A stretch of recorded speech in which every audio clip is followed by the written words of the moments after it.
I speak to you in the name of God, Father, Son, and Holy Spirit. Amen.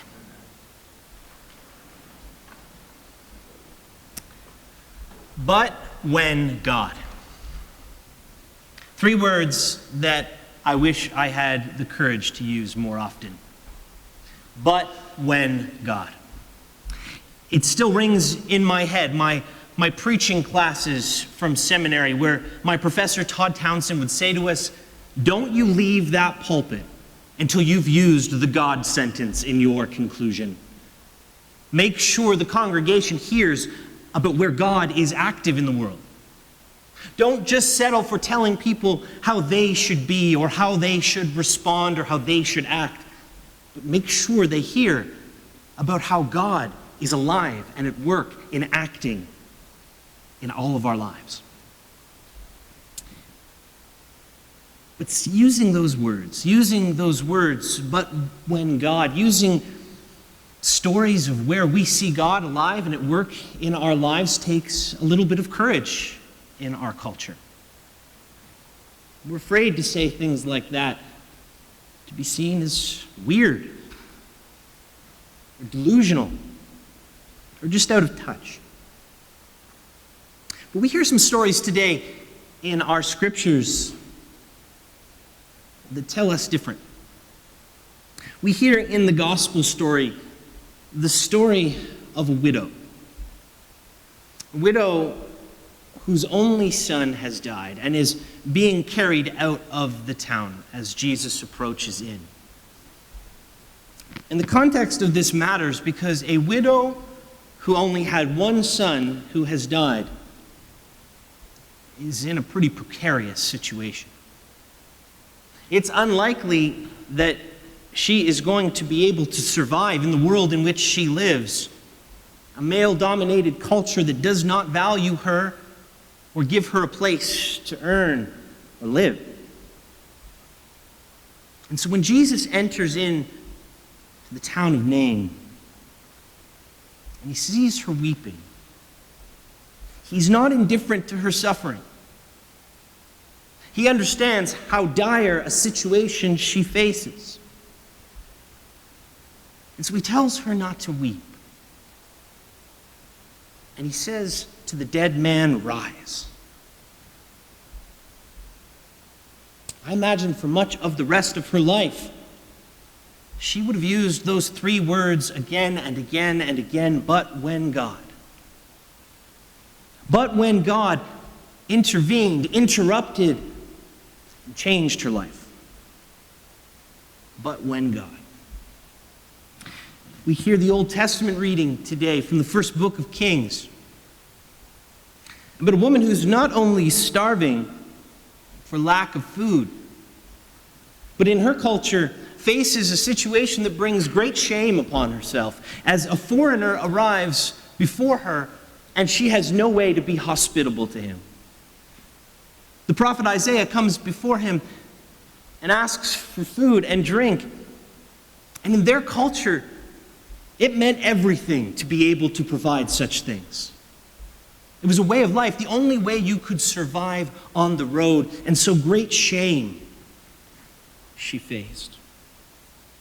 But through God's prophet in Elijah, not only is she provided with food for herself and for her son, she's able to provide for someone else. I imagine she too, for much of her life, would have told the story beginning with those 3 words, but when God. And those are stories of dire situations, of tragedies in the midst of life where God intervenes and transforms and makes things better. And I think for those of us who have faced dire situations where we've seen God intervene, we might use those words, but when God, when we talk about what's happened. But many of us may struggle with whether we believe enough that God's really acting in profound ways. Some of us might struggle to use those words, Because we don't want to say to someone else, well, God's acting in my life and not in yours. Well, I've come to believe that God's alive and at work in all of our lives. It's just sometimes we don't recognize Him. Sometimes we don't have the eyes to see. Sometimes we don't want to see. But I believe that God is alive and at work in small and profound ways all over our world. But here's where I see the major problem. If the only time you ever say, but when God intervened, interrupted, became alive in my life, is when you get what you want, when things line up perfectly for you, then I'm not sure that that's always God acting. If the only time you can see it is when things work out well for you, I think we have to open our eyes a little wider to ask where else God might be working. In Paul's letter to the Galatians, we hear what should be and is coming to be a familiar story. We hear it a few times a year, the Feast of the Conversion of St. Paul, and whenever this story comes up in Galatians. And it's important to know that this is a letter. This is St. Paul writing to a church that he has planted. These are not people he doesn't know. He is kind of like the first century Johnny Appleseed who went around planting seeds where he could and letting the trees grow. Only those trees are churches. And so he spent some time with these people. And I imagine, although we don't have the other side of the correspondence, that he's gotten word that someone has come along and is questioning his authority. Someone has come to this church in Galatia and started to tell some stories about Paul, and he's got some stories. And so he writes back to them and says to them that no doubt you've heard of some of these stories about the years when I was a pretty bad guy, when I persecuted the church of God.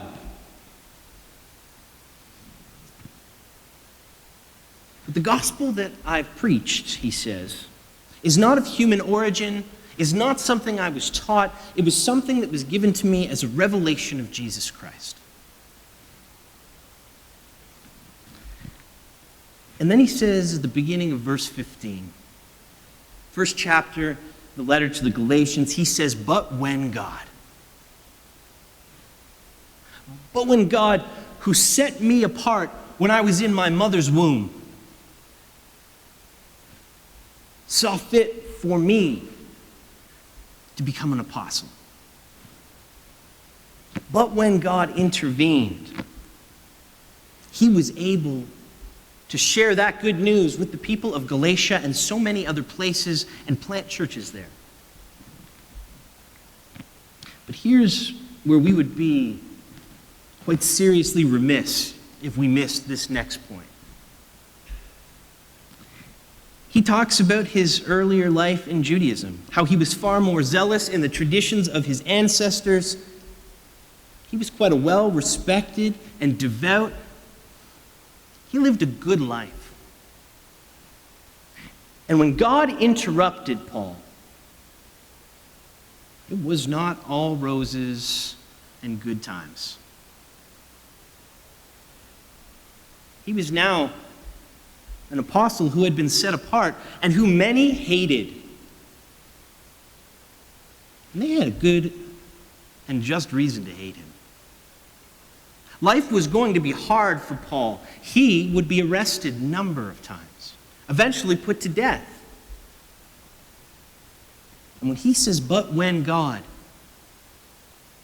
the virtue of that interruption is the knowledge and love he came to know in Jesus, not just his life lining up the right way.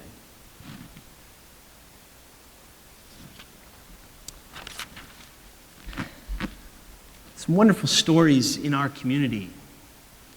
People who have encountered God in their lives and have come to share those stories here. We have a parishioner who had to leave his homeland a number of years ago. Didn't speak any English at the time. He was given a Bible in his native language. Had never spent any time with a Christian community before, had never even been in a church. And when he read the gospel for the first time, he was overwhelmed by the knowledge that he was loved by God, that Jesus cared for him and would lead him and keep him safe. Landed in our community a couple of years later, was baptized at that font. But life changed for him. In good ways, and in ways that lay a deep responsibility upon him. I listened recently to a little girl in our children's ministry who told me about a bully in school. About how this kid was pushing around one of the weaker kids in her class. And she said that she felt it was really important that she stood up for this kid.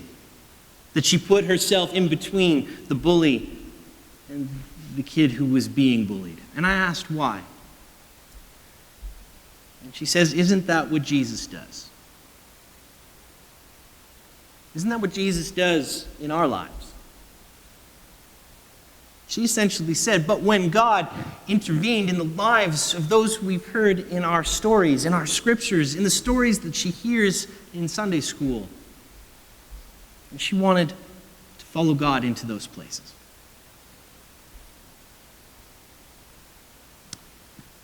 Yesterday was the 8th anniversary of my ordination to the priesthood.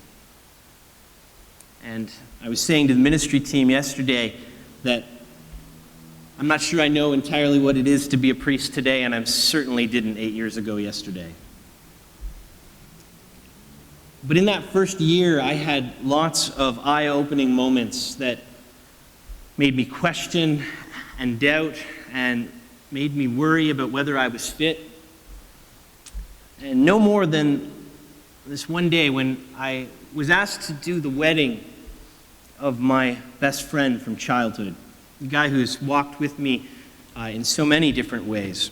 And it seemed like a really great idea to get to play that role in my friend's life, to get to bless the marriage that he was entering into. But it wasn't until the day of the wedding that I remembered that also meant that all the different people I had spent so much time in my life with would also see me in my new role that day. Many of whom I hadn't seen in years. And I wasn't quite St. Paul, I'm not going to go that far. But there were years where I was not the best guy. And I remember at the reception, a guy I had spent a lot of time with in my late teens and early 20s. I saw him walking over to me and I thought, oh God. I'd spent a lot of time getting into a lot of trouble, a lot of drinking, some fights late in the middle of the night. My red-headed Scottish-Irish roots we shared in common. And I remember he came up to me and he said to me, David, how have you convinced all these people you're someone I know you're not? And I remember just being without words, feeling empty and unsure, and not quite sure what I could say to respond. And I wish I could tell you I had some real clever thing I said back to him, but I didn't. I just wasn't sure what to say. If I had the opportunity to go back into that moment and in reflection later, I wish I had said, but when God?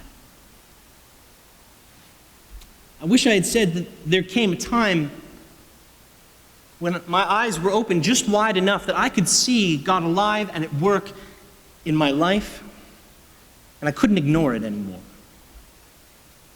That I had to go in a new direction. And if I'm honest, there are some days when I feel like the guy that my friend thinks that I still am. Days where I feel petty and superficial and shallow, focused on instant gratification, far more on myself than others. But then I gather with you in this room. I receive bread and wine at that table. I watch new life be made at that font. I hold some of your hands in prayer. And I remember, but then God. Then God intervenes in my life on a daily and weekly basis, not just once and for all time. And on some days, it's righting things and making things look better. And on other days, it's a swift kick in the butt. But God is alive and at work in a very real and hands-on way in my life and in yours. And so I say thanks be to God.